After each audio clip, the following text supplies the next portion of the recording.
malaki na ang pinagbago ni Carol simula nang marami na siyang nakahalubilo. Nakahalubilong guwapo! Nahiya ka na? Nahiya ako kasi katabi ko si Paul Shake. Over! Katabi ko, ay. Oy, Paul Jake. Umalis ka nga dyan, Paul Jake.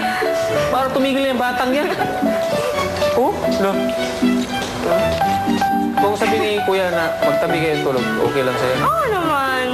Ay, Wow, Tawag yata si Paul G kasi yata siya sumagot. May ano ako. May trust Okay ka ba ba? kay Paul Okay G? ba? May trust ka ba kay Paul G? Oo naman. Carol, ipakita mo nga sa amin ang iyong transformation from conservative to seductive.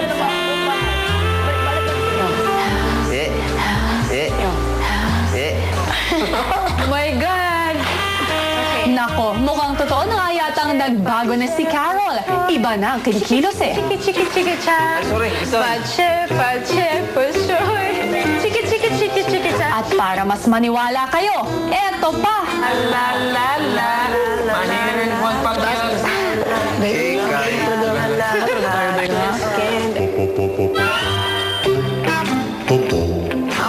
OMG! Carol nag-iiba na talaga siya. Tom, anong masasabi mo sa iyong dating housemate? Nakakapanibago. Sinabi ko sa kanya before na huwag niyong sabayan sila Mariel tsaka Yuri. I guess doon pa rin. She should just stay the way she is. Kaya love siya ng mga Carolinians. Eto naman, Tom. Itong I'm sure mamimiss mo sa loob ng bahay ni Kuya, ang Uber game or Game Uber. At ngayon, boy housemates ng House A at boy housemates ng House B. Ayan na sila! Ang inyong makikita. At ang title ng ating Game Uber ngayon ay Palengkero. Kitang-kita nyo na nakasabit ang mga gulay at iba-ibang food dyan sa tali na yan. At meron tayong 4-on-4 battle between our boys. Sila ay naka-blindfold.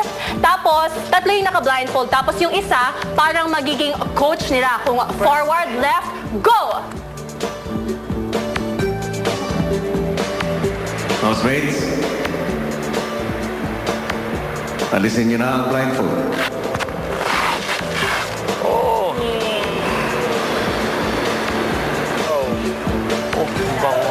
This is it! Tinan niyo yung face ng housemates ng House A. Nagulat sila kasi syempre ito ang first time na sila masisilayan nila itong ating bagong housemate na si Rocky. Sabi siguro ni Jason, Chong, ang laki nun ah.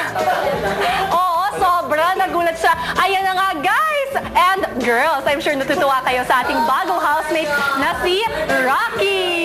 OMG. Ayan, si Kuya as of now, pinakita niya sa mga boys kung saan yung mga gulay, kung ano dapat nila gawin, dapat nilang alalahanin yan dahil mamaya, yung mga nakapiring, sila ang kukuha ng gulay. Oh, Tom, anong masasabi mo sa ating bagong housemate? Anong nakikita kasi ng mga tao, medyo kapalit mo yan eh, bilang male housemate na na-impreg sa bahay ni Kuya. Sana hindi siya kainin ng buhay ni Yuri tsaka ni Mariel. Oh my gosh! Kawawa siya. Sa tingin mo, type ni Yuri at ni Mariel, si Rocky? Sobra. OMG!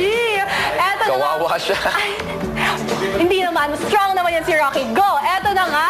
Babalikan natin muna ang kwento sa loob ng bahay ni Kuya tungkol kay Jason. Pahinga nga tayo kasama niya. Gusto sanang makipagkwentuhan ni Paul J kay Jason. Kaso, nalobat na naman si Jason. Natamad ka na? Hindi, sarap pumiga dito.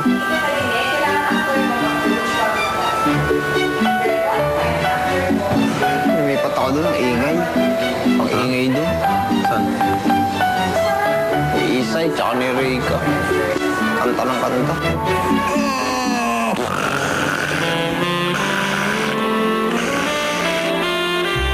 No choice si Paul J. Umexit tuloy.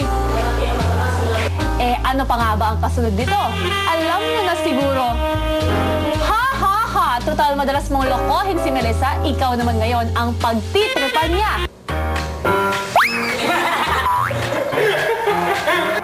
Hay!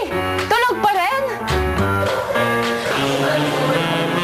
At humano pa talaga ng magandang anggulo. Hoy,